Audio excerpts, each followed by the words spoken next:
Hello my dear students, welcome back to my YouTube channel. मेरे YouTube channel पर आप लोग का बहुत बहुत स्वागत है। डियर स्टूडेंट, आज की क्लास में हम लोग बीए फिफ्थ सेमेस्टर के शिक्षा शास्त्र विषय का अध्ययन करेंगे और फिफ्थ सेमेस्टर में मैं अभी आप लोगों को पेपर 1 का अध्ययन करा रहा हूँ। पेपर 1 में हम लोगों ने 5 यूनिट का भली भांति अध्ययन कर लिया है। आज की क्लास में हम लोगों को आपके इस पेपर का 6वां यूनिट अध्ययन करना है और आपके इस पेपर का जो 6वां यूनिट है वो पर्सनालिटी से रिलेटेड यानी व्यक्तित्व से संबंधित आपका ये यूनिट है। इसमें हम लोग को पढ़ना है कि व्यक्तित्व किसे कहते हैं, व्यक्तित्व के कौन कौन से प्रकार होते हैं और व्यक्तित्व से संबंधित कौन कौन से प्रमुख सिद्धांत जो है विद्वानों के द्वारा दिए गए हैं। तो इतनी सारी चीज़ों को आपको आज की क्लास में इस यूनिट में पढ़ना है और इसके बाद आप लोगों का देखिए 2 यूनिट पेपर 1 में और बचा रहेगा। उसको पूरा कराने के बाद मैं आप लोगों का जो दूसरा पेपर है उसका भी जो है प्रयास करूंगा पूरा कराने का, क्योंकि उसमें अभी हम लोग काफ़ी पीछे हैं। उसमें अभी तक हम लोगों ने केवल 3 यूनिट का अध्ययन किया है। या तो मैं ऐसा कर सकता हूं कि आपके दोनों पेपर की क्लासेस एक साथ कराई जाए, ये एक क्लास सुबह हम करा दी जाए, एक क्लास शाम को करा दी जाए। तो इस तरीके से मैं करके आप लोगों का सिलेबस जो है पूरा कराने का प्रयास करूंगा। और देखिए, अगर हो जाता है तो अच्छी बात है, अगर नहीं भी हो पाएगा तो मैं आप लोगों को कुछ ऐसी तरीके बता दूंगा, क्वेश्चंस इंपॉर्टेंट बता दूंगा, जिससे आप अपना जो है परीक्षा में पेपर अच्छे तरीके से सॉल्व कर लें। लेकिन पूरा प्रयास रहेगा पूरा कराने का, ठीक है। तो चलिए आज की क्लास को हम लोग शुरू करते हैं। आज की क्लास देखिए आपके यूनिट 6 है, वो किससे रिलेटेड है? पर्सनालिटी से। तो आज की क्लास को चलिए शुरू किया जाए और इसके बारे में अध्ययन किया जाए। हाँ देखिए, आज हम लोग क्या पढ़ेंगे? बीए फिफ्थ सेमेस्टर शिक्षा शास्त्र और फिफ्थ सेमेस्टर में पहला पेपर हम लोग अध्ययन कर रहे हैं। और पहले पेपर में आपका जो यूनिट 6 है वो पर्सनालिटी यानी व्यक्तित्व से रिलेटेड है। देखिए, व्यक्तित्व नामक जो टॉपिक है ये काफ़ी इंटरेस्टेड है। आप लोग हर समय सुनते होंगे, बोलते होंगे कि इस व्यक्ति की पर्सनालिटी बहुत अच्छी है, उस व्यक्ति की पर्सनालिटी बहुत इस तरीके से है। तो ये पर्सनालिटी होती क्या है, पर्सनालिटी को कैसे हम जांचते हैं, पर्सनालिटी के कौन कौन से कारक होते हैं, तो इन सारी चीज़ों को आज हम लोग देखेंगे और जानेंगे कि ये जो पर्सनालिटी होती है, व्यक्तित्व जो होता है वो क्या होता है। ठीक, तो सबसे पहले देखिए हम लोग व्यक्तित्व के बारे में जानते हैं, व्यक्तित्व के अर्थ के बारे में जानते हैं। यानी व्यक्तित्व यानी पर्सनालिटी जो है वो क्या होती है, इसका अर्थ देखते हैं। तो देखिए, व्यक्तित्व जो शब्द है वो अंग्रेजी के पर्सनालिटी से बना है, जो लैटिन शब्द पर्सोना से लिया गया है। यानी इसका अंग्रेजी क्या होता है? पर्सनालिटी। और पर्सनालिटी शब्द जो है लैटिन वर्ड जो है, ग्रीक वर्ड जो है पर्सोना से लिया गया है। पर्सोना का अर्थ होता है मुखौटा यानी मास्क। यानी जो प्राचीन यूनान में नाटक के पात्र लोग पहनते थे, यानी प्राचीन यूनान में, ग्रीक में जो लोग नाटक करते थे या विभिन्न प्रकार का परफॉर्मेंस स्टेज पर करते थे तो वो एक प्रकार का मुखौटा पहनते थे, तो उसी मुखौटे से लिया गया है। ठीक, तो प्रारंभ में देखिए व्यक्तित्व का अर्थ क्या हुआ करता था कि बाह्य रूप जो व्यक्ति संसार के सामने प्रस्तुत करता है। यानी पहले पर्सनालिटी का मतलब होता था किसी व्यक्ति का बाह्य रूप, यानी उसका ऊपरी रूप जो है सब लोगों के सामने प्रदर्शित होता है। अंदर से वो व्यक्ति क्या है किसी को नहीं पता, लेकिन ऊपर से वो किस तरीके से दिख रहा है, उसका कैसा पहनावा है, कैसे रंग ढंग है, उसकी कैसे दिखावट है, बोल चाल है, यही सब पहले क्या कहा जाता था? पर्सनालिटी। परंतु आधुनिक मनोविज्ञान में व्यक्तित्व का अर्थ जो है व्यक्ति के बाह्य व्यवहार के साथ साथ उसकी आंतरिक विशेषताओं, विचारों, भावनाओं और चरित्रगत गुणों से लिया जाता है। यानी अब देखिए क्या है कि पर्सनालिटी का जो अर्थ है बहुत ही विस्तृत हो गया है। अब बाहरी चीज़ों के साथ साथ उसके आंतरिक चीज़ों को भी देखा जाता है। किसी व्यक्ति का चरित्र कैसा है, उसका व्यवहार कैसा है, उसके सोचने समझने की क्षमता कैसी है, उसके चरित्र कैसे हैं, उसकी भावनाएं कैसी हैं, इन सारी चीज़ों को मिलाकर तब कहा जाता है कि इस व्यक्ति की पर्सनालिटी इस तरीके से। ठीक, तो यानी इसका जो अर्थ है अब बहुत ब्रॉड हो गया है। देखिए, व्यक्तित्व की परिभाषाएं भी दी गई हैं कुछ विद्वानों के द्वारा। वो परिभाषाएं देखिए क्या है कि ऑलपोर्ट ने क्या परिभाषा दी है। इन्होंने कहा कि व्यक्तित्व व्यक्ति के भीतर निहित उन गतिशील मनोशारीरिक तंत्रों का संगठन है जो उसके विशिष्ट व्यवहार एवं विचार को निर्धारित करते हैं। ठीक है, यानी ये कह रहे हैं कि किसी व्यक्ति के अंदर निहित जो मनोगतिशील जो कारक हैं, तंत्र हैं, वो उसके विशिष्ट व्यवहार और विचार को नियंत्रित करते हैं, तो निर्धारित करते हैं, वही क्या कहे जाते हैं? व्यक्तित्व। उसी प्रकार देखिए, वाटसन ने क्या कहा कि व्यक्तित्व व्यक्ति के व्यवहार का संकलन है। यानी इन्होंने शॉर्टकट में बता दिया कि कोई भी व्यक्ति किस तरीके से व्यवहार करता है, उसके पूरे व्यवहार का जो संकलन होता है, समेशन होता है, वो क्या हो जाता है, कैलकुलेशन होता है, वो पर्सनालिटी कहलाता है। जंग नामक विद्वान ने क्या कहा कि व्यक्तित्व व्यक्ति के भीतर स्थित समस्त मानसिक तंत्रों की समष्टि। इन्होंने कहा कि जो व्यक्तित्व है, पर्सनालिटी है, किसी व्यक्ति के अंदर यानी भीतर जो समस्त मानसिक तंत्र हैं उन्हीं का सहयोग है, मेल है, योग है, समष्टि है। आइजेंक ने देखिए क्या कहा कि व्यक्तित्व अस्थायी और दीर्घकालिक गुणों का समुच्चय है जो व्यक्ति के व्यवहार के ढंग को प्रभावित किया। यानी इन्होंने क्या कहा कि इन्होंने दूसरे तरीके से बताया, इन्होंने क्या कहा कि किसी भी व्यक्ति की अस्थायी और दीर्घकालिक जो गुण हैं उन दोनों का समुच्चय है, सम्मिलन है, जो किसी व्यक्ति के व्यवहार के ढंग को प्रभावित करता है। ठीक, अब देखिए व्यक्तित्व की प्रकृति, व्यक्तित्व का नेचर कैसा होता है। तो व्यक्तित्व का देखिए पहला नेचर क्या होता है कि व्यक्तित्व जन्मजात और अर्जित दोनों प्रकार का होता है। यानी कुछ लोगों में जो व्यक्तित्व होता है वो जन्मजात होता है, जैसे उनका शारीरिक रचना, तंत्रिका तंत्र, ये क्या होता है, अनुवांशिक होता है, जन्मजात होता है। जबकि कुछ गुण जैसे उनकी आदतें, उनका आचरण, अनुभव और वातावरण से विकसित होता है। यानी जो है उनका आचरण है या उनकी जो आदतें हैं वो कैसे होती हैं, किसी प्रकार के अनुभव से या जिस प्रकार के वातावरण में वो रहता है उससे होती है। दूसरा देखिए इसका प्रकृति क्या है कि व्यक्तित्व गतिशील है, डायनामिक है। यानी व्यक्तित्व जो है स्थिर नहीं रहता बल्कि जीवन के अनुभवों के साथ बदलता रहता है। यानी किसी भी व्यक्ति का जो व्यक्तित्व होता है वो एक समान स्थिर नहीं होता है, बल्कि वो जिस तरीके से अनुभव करता है, जिस प्रकार के परिवेश में रहता है, धीरे धीरे वो बदलता रहता है। तीसरा देखिए इसका क्या है, व्यक्तित्व बहुआयामी है।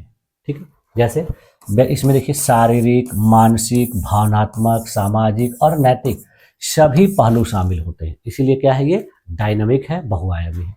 व्यक्तित्व अद्वितीय है, यूनिक है। यानी प्रत्येक व्यक्ति का व्यक्तित्व दूसरे से अलग होता है। यूनिक का मतलब क्या हो गया कि हर व्यक्ति की अपनी अपनी एक अलग खासियत होती है, उसकी अपनी पर्सनालिटी होती है, तो इसीलिए क्या है, ये अद्वितीय है। अगला कार्य क्या है इसका कि व्यक्तित्व सामाजिक संदर्भ में विकसित होता है। यानी परिवार, विद्यालय और समाज का इसमें प्रमुख योगदान होता है और इसी के आधार पर किसी भी व्यक्ति का, किसी भी बालक का, किसी भी बालिका का जो व्यक्तित्व है वो डेवलप होता है। अब देखिए व्यक्तित्व का विकास, डेवलपमेंट ऑफ पर्सनालिटी। तो व्यक्तित्व का विकास, निर्माण देखिए आनुवांशिक और पर्यावरणीय दोनों ही कारकों के संयुक्त प्रभाव से होता है। यानी कुछ पर्यावरणीय कारक भी होते हैं और कुछ आनुवांशिक कारक भी होते हैं। दोनों के प्रभाव से किसी भी व्यक्ति के व्यक्तित्व का विकास होता है। तो व्यक्तित्व को देखिए प्रभावित करने वाले जो प्रमुख घटक हैं वो देखिए कौन कौन से हैं। तो पहला देखिए घटक होता है, कारक होता है आनुवांशिक कारक, जिसमें देखिए किसी भी व्यक्ति की शारीरिक संरचना, मस्तिष्क की बनावट, तंत्रिका तंत्र आदि व्यक्ति के स्वभाव को प्रभावित करते हैं। और ये कैसे कारक से डिसाइड होते हैं, आनुवांशिक कारक से। दूसरा है देखिए पारिवारिक वातावरण, यानी माता पिता की शिक्षा, अनुशासन, प्रेम, मूल्य इत्यादि जो है व्यक्तित्व को गढ़ते हैं। तीसरा देखिए कारक है विद्यालय, यानी शिक्षक का व्यवहार, साथियों के साथ संबंध, विद्यालय का वातावरण व्यक्ति के आचरण को आकार देता है। अगला कारक देखिए इसका चौथा कारक है सामाजिक सांस्कृतिक प्रभाव, जिसके अंतर्गत देखिए विभिन्न प्रकार की परंपराएं, संस्कृति, धर्म, मीडिया आदि जो है व्यक्ति के विचार और दृष्टिकोण पर प्रभाव डालते हैं। पांचवा देखिए कारक है आत्म अनुभव, यानी सेल्फ एक्सपीरियंस। ये कैसे होता है, जब व्यक्ति विभिन्न प्रकार के खुद के व्यक्तिगत अनुभव, सफलता और असफलता से कुछ चीजों को सीखता है तो वो भी उसके व्यक्तित्व में भूमिका निभाते हैं। ठीक, अब देखिए व्यक्तित्व के आयाम, डायमेंशंस ऑफ पर्सनालिटी। तो मनोवैज्ञानिकों ने व्यक्तित्व के अनेक आयामों का उल्लेख किया है। आइजेंक ने 3 प्रमुख आयाम बताए हैं, यानी आइजेंक नामक विद्वान ने इसके 3 प्रमुख आयाम बताए हैं। पहला आयाम देखिए क्या उन्होंने बताया, बहिर्मुखता और अंतर्मुखता। यानी बहिर्मुख व्यक्ति जो है मिलनसार होते हैं, सक्रिय होते हैं और साहसी होते हैं, जबकि जो अंतर्मुख व्यक्ति हैं वो संकोची होते हैं और आत्मचिंतनशील होते हैं। दूसरा आयाम उन्होंने बताया स्थिरता और अस्थिरता, यानी स्थिर व्यक्ति जो है शांत और संतुलित होते हैं, जबकि अस्थिर व्यक्ति जो है चिड़चिड़े और अस्थिर भावनाओं वाले होते हैं। तीसरा आयाम उन्होंने देखिए बताया मनोविकारिता। इसमें उन्होंने क्या कहा कि उच्च स्तर वाले जो व्यक्ति हैं असामाजिक, आक्रामक प्रवृत्ति के हो सकते हैं। तो इस प्रकार से उन्होंने 3 आयाम बताए। कुछ अन्य मनोवैज्ञानिकों ने भी अपने दृष्टिकोण से देखिए आयाम बताए हैं, जैसे देखिए बिग 5 मॉडल है, इस मॉडल में कहा गया है कि पहला क्या होता है, खुले विचार वाले, दूसरे जो होते हैं कर्तव्यनिष्ठ, तीसरा आयाम जो होता है बहिर्मुखता, चौथा आयाम होता है सौहार्द और पांचवा आयाम होता है भावनात्मक अस्थिरता। अब देखिए व्यक्तित्व की विशेषताएं क्या होती हैं, कैरेक्टरिस्टिक्स ऑफ पर्सनालिटी। तो पहली विशेषता क्या होती है कि व्यक्ति की अस्थायी मानसिक प्रवृत्तियां, इसकी क्या होती है, पहली विशेषता होती है। दूसरा क्या होता है कि व्यवहार की एक रूपता और निरंतरता, यानी किसी भी व्यक्ति के द्वारा व्यवहार किस तरीके से किया जा रहा है और वह व्यवहार निरंतर किस तरीके से किया जा रहा है। व्यक्ति की विशिष्टता यानी इंडिविजुअलिटी। चौथा है व्यक्तित्व का सामाजिक एवं नैतिक पक्ष। पांचवा है अनुभवों से परिवर्तनशीलता और छठवां है आत्म अभिव्यक्ति की क्षमता। तो ये 5-6 जो है व्यक्तित्व की विशेषताएं होती हैं। अब देखिए व्यक्तित्व के प्रकार, व्यक्तित्व कितने प्रकार का होता है, टाइप्स ऑफ पर्सनालिटी। तो देखिए इसे 3 मुख्य आधारों पर वर्गीकृत किया गया है। पहला आधार देखिए क्या है, हिप्पोक्रेटस के द्वारा प्रतिपादित वर्गीकरण। दूसरा है शारीरिक गुणों के आधार पर वर्गीकरण और तीसरा है मनोवैज्ञानिक गुणों के आधार पर वर्गीकरण। यानी 3 आधारों पर व्यक्तित्व को जो है वर्गीकृत किया जाता है। तो सबसे पहले हम लोग देखते हैं हिप्पोक्रेटस के द्वारा प्रतिपादित जो वर्गीकरण है उसको। तो देखिए हिप्पोक्रेटस कौन थे, हिप्पोक्रेटस एक ग्रीक चिकित्सक थे जिन्होंने 460 से 377 बीसी में जो है व्यक्तित्व का पहला वर्गीकरण किया था, इसलिए इनको व्यक्तित्व का पहला वर्गीकरणकर्ता माना जाता है। यानी इन्होंने ईसा पूर्व में इसके वर्गीकरण को बताया था। तो इन्होंने व्यक्तित्व को शरीर में उपस्थित 4 रसों के अनुपात के आधार पर वर्गीकृत, यानी हमारे शरीर में जो 4 रस होते हैं, ह्यूमरस होते हैं, उन्हीं के अनुपात के आधार पर वर्गीकृत किया था। तो देखिए हिप्पोक्रेटस के अनुसार शरीर के जो 4 रस है वो क्या है। पहला उन्होंने कहा रक्तज, यानी शरीर का जो प्रमुख द्रव वो है रक्त है, प्रमुख अंग क्या है, हृदय है। और इस प्रकार के व्यक्तियों का जो व्यक्तित्व का प्रकार उन्होंने बताया कि वो आशावादी होंगे, उत्साही होंगे और इनका मुख्य गुण क्या होगा कि ये मिलनसार होंगे, हंसमुख होंगे और कार्यशील होंगे। ठीक। दूसरा इन्होंने बताया पित्तज, यानी पित्त के आधार पर, पित्त कहाँ प्रमुख अंग होता है, यकृत का प्रमुख अंग होता है। तो इस तरीके के व्यक्ति को उन्होंने बताया क्रोधी, ऊर्जावान और इनका जो मुख्य गुण उन्होंने बताया नेतृत्वशील, अधीर और निर्णायक। फिर उसके बाद देखिए तीसरा जो रस उन्होंने बताया श्लेष्मज, यानी कफ, ये कहाँ पर होता है, मस्तिष्क में। तो इस तरीके के व्यक्ति को उन्होंने क्या बताया, शांत, सुस्त, और इसका गुण क्या होता है कि यह व्यक्ति धैर्यवान होते हैं, संयमी होते हैं, शांत स्वभाव के होते हैं। और चौथा जो रस इन्होंने शोकज के आधार पर बताया, यानी श्याम पित्त जो तिल्ली में होता है, स्प्लीन में। तो इस तरीके के व्यक्ति को उसने कहा निराशावादी और गंभीर। इनका गुण क्या होगा कि विचारशील होंगे, संवेदनशील होंगे और अंतर्मुख होंगे। तो इस तरीके से इन्होंने 4 प्रकार के रसों के आधार पर व्यक्तित्व के बारे में बताया।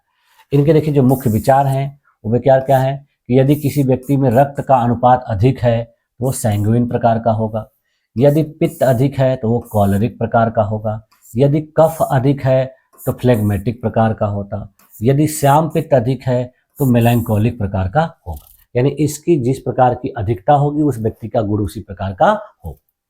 तो हिप्पोक्रेटस का देखिए वर्गीकरण जो है व्यक्तित्व के शारीरिक और जैविक आधार को स्पष्ट करता है। यानी इनका ये जो वर्गीकरण है किसी भी व्यक्ति के शारीरिक और जैविक जो वर्गीकरण को आधार को स्पष्ट करता है। अब देखिए जो दूसरा वर्गीकरण है वो शारीरिक गुणों के आधार पर है। तो शारीरिक गुणों के आधार पर देखिए कई मनोवैज्ञानिकों ने बनावट और शारीरिक संरचना को आधार बनाकर व्यक्तिगत को वर्गीकृत किया। इसमें जो सबसे प्रसिद्ध जो वर्गीकरण है वो अर्नेस्ट क्रेचमर और विलियम शेल्डन के द्वारा दिया गया है। ठीक है, यानी 2 विद्वानों के द्वारा ये वर्गीकरण दिया गया। तो इसमें देखिए क्रेचमर का वर्गीकरण पहले देख लेते हैं कि क्रेचमर ने किस प्रकार का वर्गीकरण दिया है। तो क्रेचमर में देखिए शारीरिक प्रकारों को कई भागों में बांटकर इसको वर्गीकृत किया। जैसे इन्होंने कहा कि दुबला पतला, यानी किसी भी व्यक्ति का जो शरीर है अगर वो दुबला पतला है तो उसकी शारीरिक विशेषताएं क्या होगी, वो पतला होगा, लंबा होगा और उसका शरीर कमजोर होगा। तो उसके व्यक्तित्व की विशेषताएं उन्होंने क्या बताई कि अंतर्मुखी होगा, संवेदनशील होगा, चिंतनशील होगा। और उदाहरण क्या बताया इन्होंने कि इस तरीके के व्यक्ति या तो कवि या लेखक होते हैं। दूसरा उन्होंने बताया गोल मटोल शरीर वाले, जिनका शरीर का शारीरिक बनावट गोल मटोल हो। तो उनका देखिए विशेषता क्या होगी, मोटे होंगे, गोल चेहरा होगा और शरीर नरम होगा। तो इस प्रकार के व्यक्तित्व की विशेषता उन्होंने क्या बताई कि वो व्यक्ति मिलनसार होगा, हंसमुख होगा, आशावादी होगा।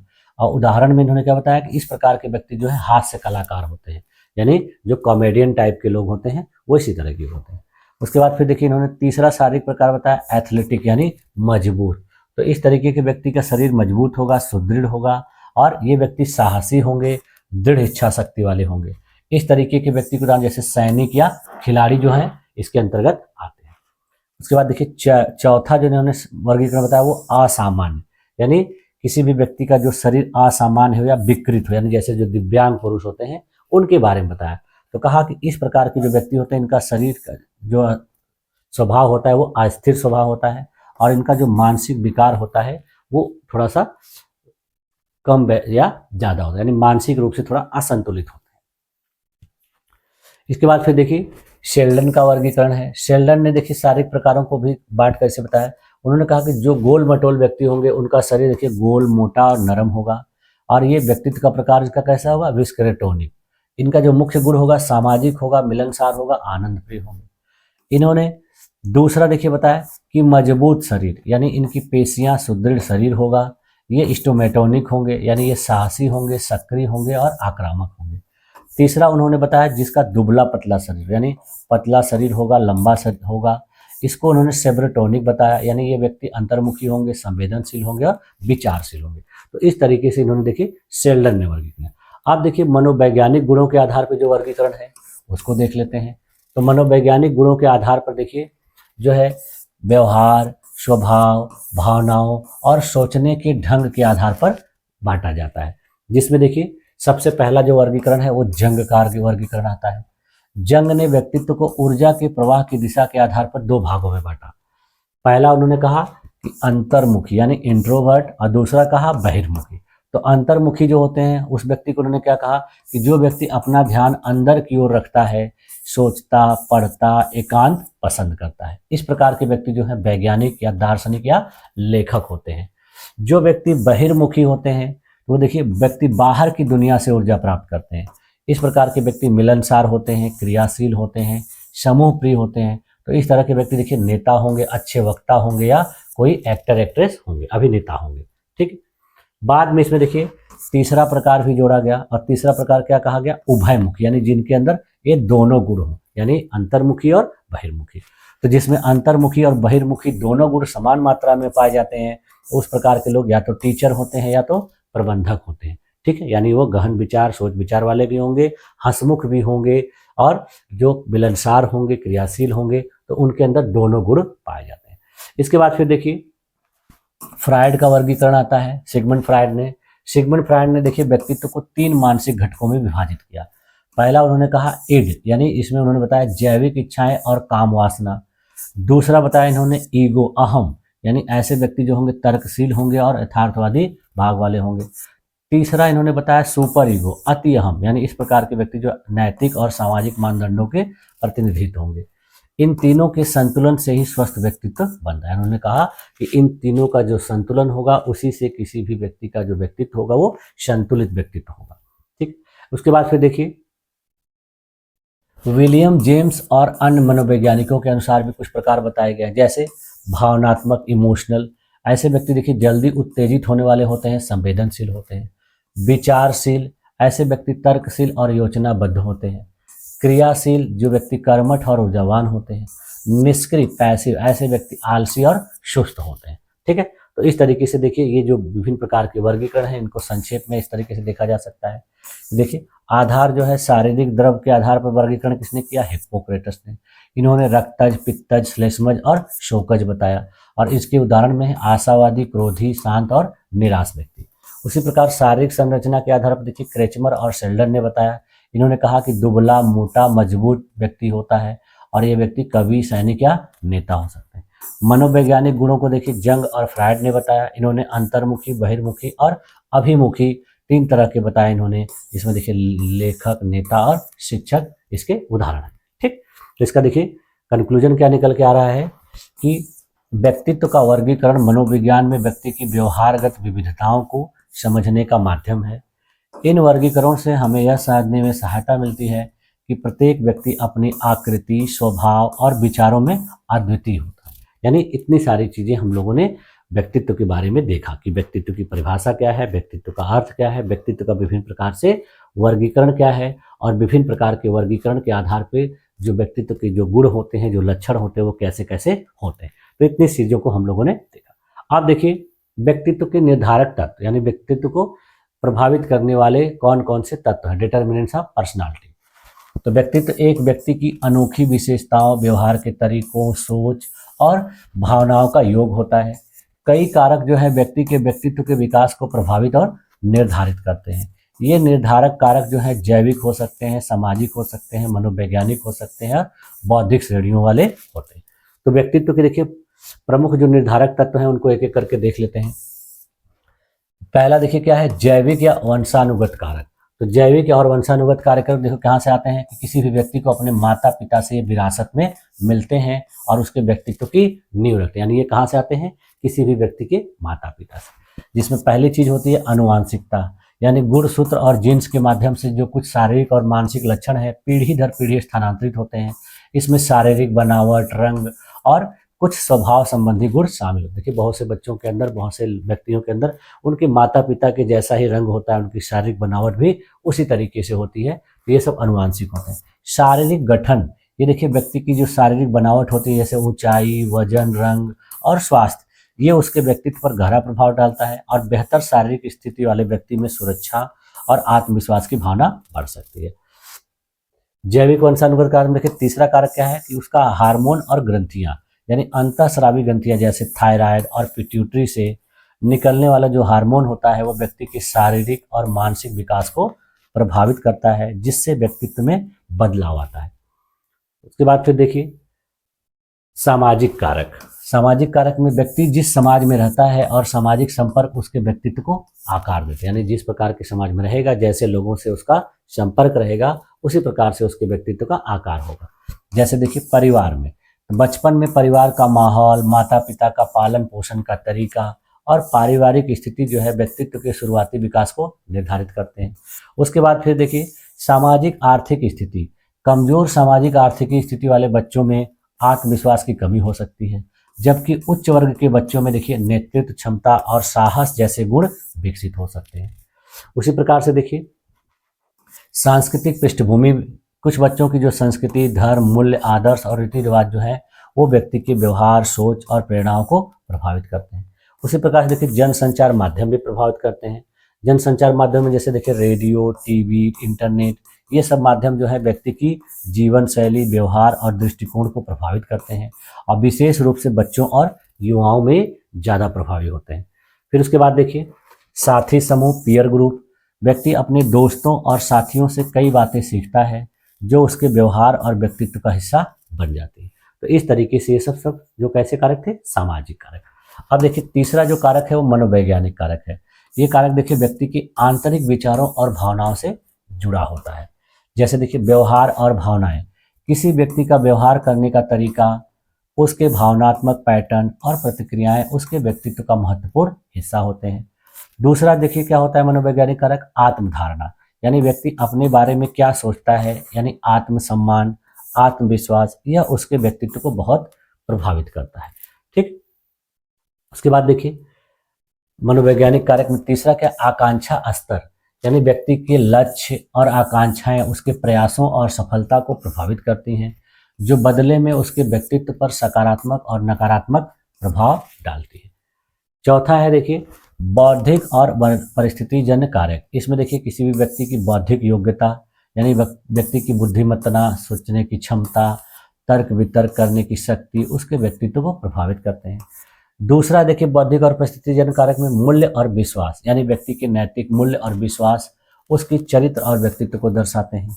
तीसरा है इसमें देखिए जीवन के अनुभव, यानी जीवन के उतार चढ़ाव और विभिन्न परिस्थितियां जो है व्यक्ति के व्यक्तित्व को नया रूप देती हैं। परिस्थितिजन्य कारक भी व्यक्तित्व को समझने में के लिए महत्वपूर्ण होते हैं। ठीक है, तो इस तरीके से देखिए विभिन्न प्रकार के ये डिटर्मिनेंट से निर्धारक तत्व। अब देखिए व्यक्तित्व के सिद्धांत।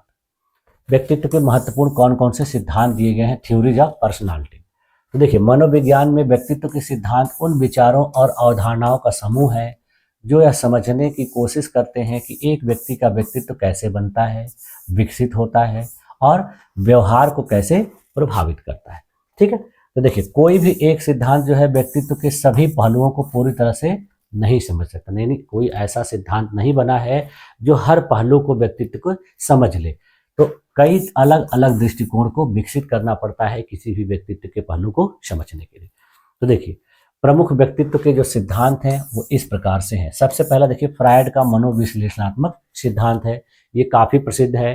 देखिए, इसको सिगमंड फ्रायड के द्वारा 1856 से 1939 के बीच इन्होंने जो है काम किया था। तो इनका जन्म हुआ 1856 में और 1939 तक जीवित थे। तो इन्होंने अपने जीवन काल में इस प्रकार का सिद्धांत दिया था।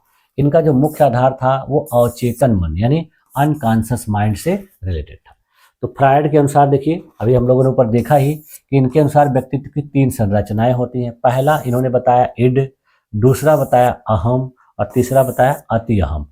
तो इन्होंने बताया कि यह व्यक्ति की जैविक इच्छाओं, भूख, प्यास, वासना आदि का केंद्र होता है। तुरंत सुख प्राप्त करने की प्रवृत्ति रखने वाला व्यक्ति जो होता है, इस तरह के घटक से प्रभावित होता है। दूसरा इन्होंने बताया अहम, यानी यह तर्क संगत और वास्तविक भाग है जो इड और सुपर ईगो के बीच संतुलन बनाता है। तो इन्होंने कहा कि वास्तविकता सिद्धांत पर कार्य करने वाला जो व्यक्ति है वो इस तरह से होता है। तीसरा इन्होंने अति अहम बताया, यानी यह नैतिकता, आदर्श, नियमों और सामाजिक मान्यताओं का प्रतिनिधि होता है। यानी इस प्रकार का व्यक्ति कर्तव्य और सही गलत की भावना पैदा करता है। तो इन तीनों के संतुलन से ही इन्होंने कहा कि स्वस्थ व्यक्तित्व का निर्माण होता है। यानी कोई व्यक्ति अगर स्वस्थ व्यक्तित्व वाला है तो उसके अंदर इन तीनों का समावेश होगा। देखिए, फ्रायड के अनुसार व्यक्तित्व का स्तर क्या क्या है। तो इन्होंने देखिए, पहला स्तर बताया चेतन मन। इसमें उन्होंने कहा कि वर्तमान में जिन बातों को व्यक्ति को ज्ञान होता है वो उसका चेतन मन में होता है। दूसरा इन्होंने बताया, दूसरा स्तर पूर्व चेतन, यानी वे अनुभव जो अभी चेतन में नहीं है पर आसानी से याद किए जा सकते हैं। यानी उसके अभी मस्तिष्क में वो चीजें नहीं है लेकिन वो उसको आसानी से याद कर लेगा। तीसरा है अवचेतन, यानी कुछ दबी हुई इच्छाएं, स्मृतियां या वासनाएं, ये व्यक्तित्व का बड़ा हिस्सा हो। यानी वो अभी दबा हुआ है, वो बाहर नहीं आया है, लेकिन आने वाले समय में हो सकता है वो चीजें उसके बाहर आ जाए। ठीक, आप देखिए, व्यक्तित्व के विकास के चरण बताए थे फ्रायड ने, वो कौन कौन से चरण है। तो इन्होंने देखिए, पहला चरण बताया मुखी। इसकी आयु क्या होती है, 0 से 1 वर्ष। इस जो अवस्था का देखिए प्रमुख क्षेत्र क्या होता है कि मुख होता है। यानी इस मुख से बच्चा या बालक या बालिका क्या होता है, चूसना करता है। देखिए, छोटे छोटे बच्चे तो किसी चीज को चूसते हैं या खाते हैं, तो मुख से। इनका देखिए, यदि समस्या हो तो धूम्रपान या अधिक बोलने वाले होंगे। दूसरा इन्होंने चरण बताया गुदी चरण, यानी 1 से 3 वर्ष तक। इसका मुख्य क्षेत्र इन्होंने बताया मलाशय को, टॉयलेट ट्रेनिंग। तो इस तरीके के जो बच्चे होते हैं देखिए, जिद्दी और कंजूसी होते हैं। तीसरा इन्होंने बताया जननांग, यानी 3 से 6 वर्ष के। तो जननेंद्रियों को इन्होंने प्रमुख क्षेत्र बताया। और इस तरह के जो व्यक्ति होते हैं, यदि समस्या हो तो अपराध बोध और आत्ममुग्धता होती है उनके अंदर। चौथा इन्होंने बताया सुप्त या लेटेंसी, यानी 6 से 12 वर्ष में। इसका देखिए इन्होंने बताया कि सामाजिक विकास में समस्या होती है। पांचवा इन्होंने बताया प्रौढ़, यानी जेनिटल, यानी 12 वर्ष से ऊपर के। इनके अंदर देखिए विपरीत लिंग की ओर आकर्षण होता है, यानी अपने अपोजिट लिंग की तरफ इनके, यानी लड़कों का लड़कियों के प्रति और लड़कियों का लड़कों के प्रति।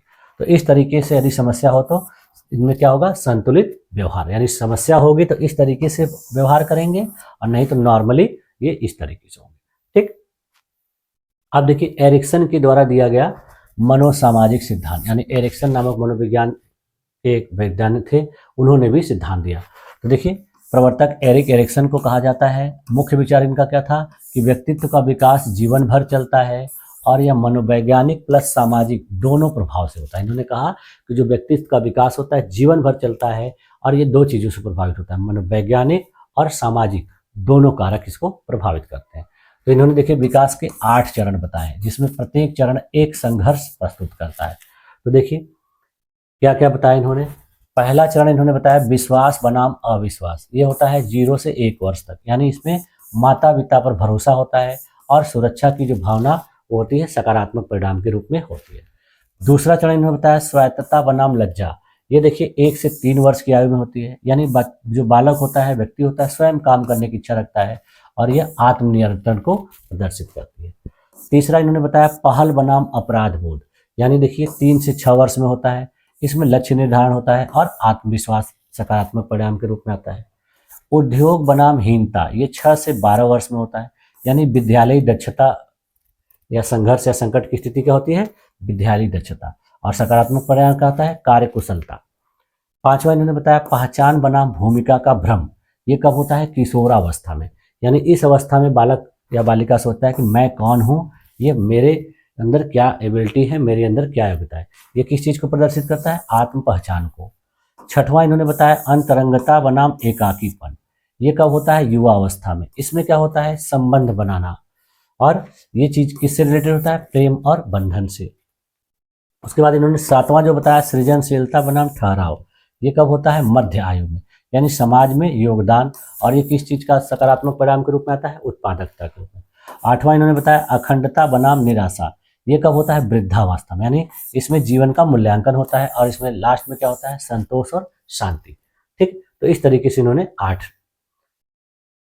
भागों में बांटकर उसको बताया। अब देखिए आइजेंक का व्यक्तित्व का सिद्धांत क्या है। आइजेंक ले देखिए, इनका पूरा नाम क्या है, हैंस जे आइजेंक। इन्होंने व्यक्तित्व को 3 प्रमुख आयामों में बांटा है, जिसमें इन्होंने पहला बताया है बहिर्मुखता बनाम अंतर्मुखता। जैसे इस प्रकार के व्यक्ति जो होते हैं मिलनसार बनाम संकोची होते हैं। दूसरा इन्होंने बताया स्थिरता बनाम अस्थिरता, यानी संतुलित बनाम चिड़चिड़ा। तीसरा इन्होंने बताया मनोविकारिता, यानी असामाजिक आक्रामक प्रवृत्ति वाले।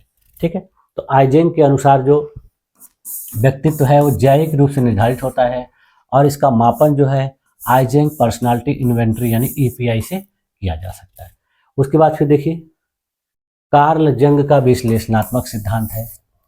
तो इसके देखिए मुख्य बिंदु क्या है कि जंग ने फ्रायड के अवचेतन सिद्धांत को और भी विस्तृत कर दिया, यानी फ्रायड ने जो सिद्धांत दिया था तो उसमें उन्होंने जो अवचेतन वाला सिद्धांत दिया था उसको विस्तृत किया और इन्होंने 2 प्रकार के अवचेतन बताए। पहला इन्होंने बताया व्यक्तिगत अवचेतन और दूसरा बताया सामूहिक अवचेतन। ये इन्होंने कहा कि जो सभी मनुष्यों में क्या होता है, समान होता है। इन्होंने व्यक्तित्व को 2 प्रमुख प्रकारों में बांटा। पहला कहा इन्होंने अंतर्मुखी और दूसरा बहिर्मुखी। ठीक है, अब देखिए एडलर का व्यक्तिगत मनोविज्ञान सिद्धांत, यानी एडलर नामक जो विद्वान थे उन्होंने भी सिद्धांत दिया जिसको व्यक्तिगत मनोविज्ञान सिद्धांत के नाम से जाना जाता है। इनका मुख्य विचार क्या था, इन्होंने कहा कि व्यक्ति के व्यवहार का मुख्य प्रेरक हीनता बोध यानी इन्फेरिटी फीलिंग है। व्यक्ति अपने हीनता बोध की पूर्ति हेतु श्रेष्ठता प्राप्ति की ओर अग्रसर होता है और समाज में उपयोगी कार्य करना व्यक्तित्व विकास का प्रमुख लक्ष्य होता है। उसके बाद फिर देखिए गॉर्डन आलपार्ट ने सीलगुण सिद्धांत दिया। ये काफी प्रचलित सिद्धांत है, बहुत प्रसिद्ध है। तो इसके मुख्य बिंदु क्या है, इन्होंने कहा कि व्यक्तित्व जो है अस्थायी गुणों से निर्मित होता है। उन्होंने शील गुणों को 3 स्तरों में बांटा। उन्होंने कहा कि पहला जो शील गुण होता है वो आधारभूत होता है, यानी जीवन के हर कार्य को प्रभावित करने वाले जो मुख्य गुण होते हैं जैसे ईमानदारी, ये क्या होता है, प्रमुख शील गुण होता है। दूसरा इन्होंने बताया केंद्रीय प्रवृत्ति यानी सेंट्रल ट्रेट्स। इसमें इन्होंने कहा कि सामान्य गुण जो व्यक्ति की पहचान होते हैं जैसे मददगार और मिलनसार।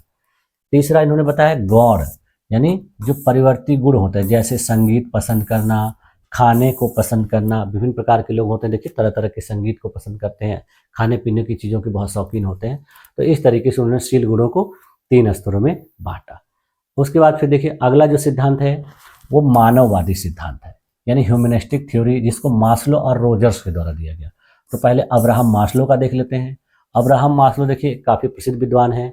उन्होंने देखिए आवश्यकताओं के पदानुक्रम यानी हायरार्की ऑफ नीड्स का जो सिद्धांत दिया और उसमें उन्होंने बताया कि किसी भी व्यक्ति का व्यक्तित्व तब विकसित होता है जब व्यक्ति अपनी उच्चतम क्षमता तक पहुंच जाता है, यानी जब व्यक्ति अपनी उच्चतम क्षमता तक पहुंच जाता है तब उसके अंदर उसके व्यक्तित्व का विकास होता है।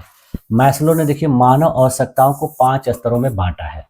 इन्होंने इसे पिरामिड के रूप में प्रदर्शित किया है, जैसे यहाँ पर देखिए पिरामिड के रूप में दिख रहा है। तो नीचे की जो आवश्यकताएं हैं वो बेसिक होती हैं और ऊपर की आवश्यकताएं जो है उच्च होती हैं। यानी यहाँ पर देखिए जो सबसे नीचे आवश्यकताएं दी गई हैं ये बेसिक होती है, यानी सबकी जरूरत होती है। और जैसे जैसे ये आवश्यकताएं ऊपर की तरफ जा रही हैं, देखिए ये क्या हो रहा है, इसका कोण के आकार ले रहा है। यानी सबसे जो लास्ट वाली आवश्यकता है वो देखिए बहुत उच्च प्रकार की होती है और ये जब व्यक्ति एक आवश्यकता की पूर्ति कर लेता है तो फिर दूसरे की उसको चाहत होती है, इच्छा होती है। तो इसी तरीके से इन्होंने इस चीज़ को प्रदर्शित किया। तो सबसे पहले देखिए इन्होंने कौन सी आवश्यकता को बताया, शारीरिक आवश्यकता। शारीरिक अवस्था यानी इस कोण में सबसे नीचे की आवश्यकता। तो देखिए ये आवश्यकता जो होती है जीवन निर्वाह की सबसे बुनियादी आवश्यकता होती है। इसमें क्या क्या चीज़ें होती हैं कि हर व्यक्ति को देखिए भोजन चाहिए, जल चाहिए, नींद चाहिए, वायु चाहिए, वस्त्र चाहिए और आश्रय चाहिए। यानी ये चीज़ें सबको चाहिए चाहिए। जब तक ये पूरी नहीं होती व्यक्ति का ध्यान उच्च आवश्यकताओं की ओर नहीं जाता। यानी कोई व्यक्ति जब तक इन सारी चीज़ों को नहीं पा जाता है तब तक उसके ऊपर की आवश्यकताओं के ऊपर उसका ध्यान नहीं जाता। जैसे उदाहरण के लिए देखिए, भूखा विद्यार्थी अध्ययन में ध्यान नहीं लगा सकता। यानी भूखा विद्यार्थी है तो पहले उसको क्या चाहिए, खाने के लिए कुछ चीज़ें चाहिए, तभी उसका ध्यान पढ़ाई में लगेगा। दूसरा इन्होंने देखिए बताया सुरक्षा की आवश्यकता। जब व्यक्ति को पहली चीज मिल जाएगी तब वो सुरक्षा चाहेगा। जैसे देखिए, जब व्यक्ति शारीरिक आवश्यकताएं पूरा कर लेता है तो व्यक्ति को सुरक्षा और स्थिरता की जरूरत होती है। जैसे शारीरिक सुरक्षा, रोजगार की स्थिरता, आर्थिक सुरक्षा, स्वास्थ्य की सुरक्षा। जब व्यक्ति को ये सारी चीज़ें मिलने लगती है तब वो सोचता है कि मैं कैसे स्वस्थ रहूंगा, उसका उपाय ढूंढता है। आर्थिक रूप से कैसे उसको सुरक्षा मिलेगी, वो हमेशा कैसे बराबर तरीके से ये सब चीज़ें प्राप्त करते रहेगा, कैसे पैसा कमाएगा, रोजगार कैसे उसका बना रहे, रोजगार कभी उसका न खत्म हो, रोजगार उससे हमेशा बना रहे। शारीरिक सुरक्षा, यानी शारीरिक रूप से उसको सुरक्षा मिले, उसको किसी भी प्रकार की चोट न लगे, किसी भी प्रकार का कोई नुकसान ना हो, ये सारी चीज़ें सोचेगा। जैसे देखिए उदाहरण के लिए कि नौकरी में असुरक्षा महसूस करने वाला व्यक्ति अपने कार्य में पूरी तरह से मन नहीं लगा सकता। अगर कोई व्यक्ति नौकरी कर रहा है और उसको लग रहा है कि मुझे कल हटा दिया जाएगा, कब हटा दिया जाएगा, कब तक मुझे काम पर करने को दिया जाएगा, यानी वो सुरक्षित नहीं है। उसको ये श्योर नहीं है कि वो इस काम को लगातार हमेशा बहुत दिनों तक कर सकता है। उसको हमेशा डर बना रहेगा कि कब ना मुझे निकाल दिया जाए, तो वो व्यक्ति अच्छे तरीके से काम को नहीं कर पाएगा, पूरा मन लगाकर नहीं कर पाएगा। तीसरी आवश्यकता उन्होंने बताया सामाजिक आवश्यकता, यानी social needs, belongings and love needs. तो इन्होंने इसमें बताया कि व्यक्ति को संबंध, स्नेह, मित्रता और समूह में स्वीकृति की आवश्यकता होती है। यह आवश्यकता देखिए समूह में सम्मिलित होने की भावना से जुड़ी होती है।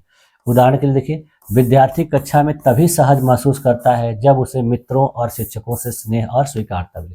यानी कोई स्टूडेंट है, क्लास में बैठा है, तो वो अपने आप को सहज तब महसूस करेगा जब उसके मित्र अगल बगल जो बैठे हैं और जो टीचर है उससे सही से बात करे, उसके साथ प्रेम से। देखिए चौथी आवश्यकता इन्होंने क्या बताई, आत्मसम्मान की आवश्यकता, यानी स्टीम नीड्स। इसमें इन्होंने कहा कि जब व्यक्ति सामाजिक रूप से जुड़ जाता है तब उसे सम्मान और प्रतिष्ठा की आवश्यकता होती है। यानी व्यक्ति जब सामाजिक रूप से पूरी तरह से जुड़ जाता है तब उसको लगता है कि लोग मुझे सम्मान दें, मुझे भी प्रतिष्ठा मिले।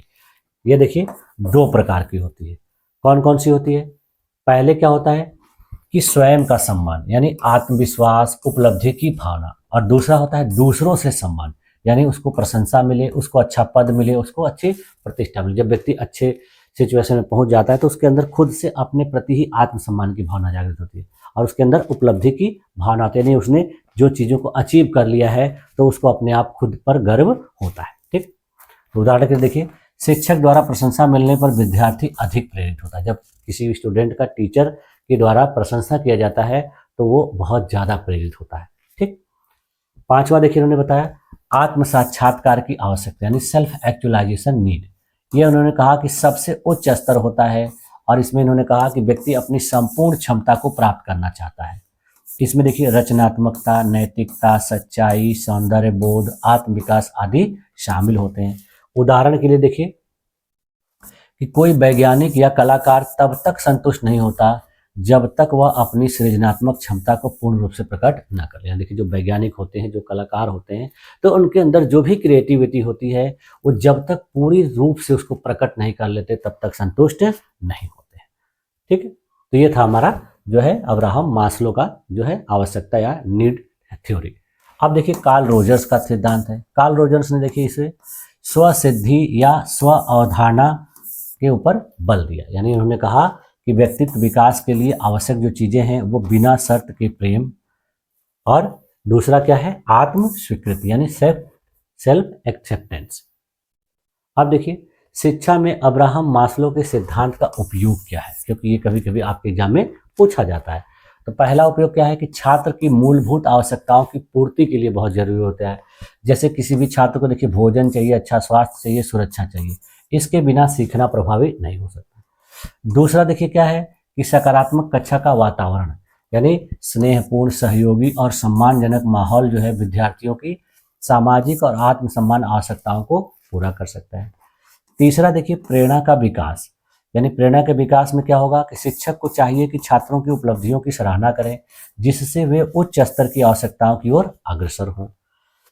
चौथा देखिए उपयोग क्या है कि रचनात्मकता का अवसर, यानी विद्यार्थियों को आत्म साक्षात्कार की दिशा में बढ़ने हेतु स्वतंत्र सोच, खोज और सृजन के अवसर दिए जाएं। और पांचवा देखिए आवश्यकता क्या है, व्यक्तिगत भिन्नताओं का ध्यान रखा जाए, यानी प्रत्येक छात्र की जो आवश्यकता है वो अलग स्तर पे हो सकती है, अतः शिक्षक को उनकी व्यक्तिगत जरूरतों को समझना चाहिए। ठीक है, तो संक्षेप में देखिए इसका सारांश क्या है कि मनोविश्लेषणात्मक जो सिद्धांत था इसके प्रवर्तक कौन है, फ्रायड। इन्होंने मुख्य विचार क्या दिया, इड, ईगो, सुपर ईगो यानी अवचेतन मन। मनोसामाजिक सिद्धांत में देखिए एरिक्सन के द्वारा दिया गया, इन्होंने 8 सामाजिक संघर्ष चरण बताए। गुण सिद्धांत देखिए आलपोर्ट के द्वारा दिया गया, आइजैक के द्वारा गया, इन्होंने अस्थायी गुणों से संबंधित व्यक्तित्व के विचार प्रस्तुत किए। अगला जो सिद्धांत था व्यक्तिगत मनोवैज्ञानिक सिद्धांत था, इसको एडलर के द्वारा दिया गया, इन्होंने इसमें हीनता बोध और श्रेष्ठता प्रेरणा के बारे में विचार दिया। अगला जो सिद्धांत था विश्लेषणात्मक सिद्धांत था, इसको जंग के द्वारा दिया गया, इन्होंने सामूहिक अवचेतन और अंतर्मुख बहिर्मुख सिद्धांत संबंधित विचार दिया। और जो लास्ट था मानववादी सिद्धांत, इसको मैस्लो और रोजर्स के द्वारा दिया गया, इसमें आत्मसिद्धि और आत्म विकास के बारे में विचार दिए गए। तो इस तरीके से देखिए हम लोगों ने आज की क्लास में जो है आपके छठे यूनिट यानी व्यक्तित्व से संबंधित जितने भी महत्वपूर्ण टॉपिक थे, जितने भी महत्वपूर्ण बातें थी, उनका बेहतर तरीके से अध्ययन किया। और मुझे उम्मीद है कि आप लोगों को ये सारी चीज़ें समझ में आ गई। अगर किसी भी प्रकार का कोई डाउट हो किसी भी स्टूडेंट को तो कमेंट करके मुझसे पूछ सकता है, क्योंकि मैंने अपने तरफ से आप लोगों को देखिए बेहतर तरीके से उदाहरण के साथ ये सब कॉलम बनाकर तालिका बनाकर समझाने का प्रयास किया है, और आप लोगों को ये सारी चीज़ें समझ में आ गई होंगी, ये मैं उम्मीद करता हूँ। ठीक, तो आप लोगों ने देखिए मेरी इस क्लास में अपने आप को इतनी देर तक इतने धैर्यपूर्वक बनाए रखा, इसके लिए आप लोग का बहुत बहुत धन्यवाद। मिलते हैं आपकी नेक्स्ट क्लास में, तब तक के लिए थैंक यू।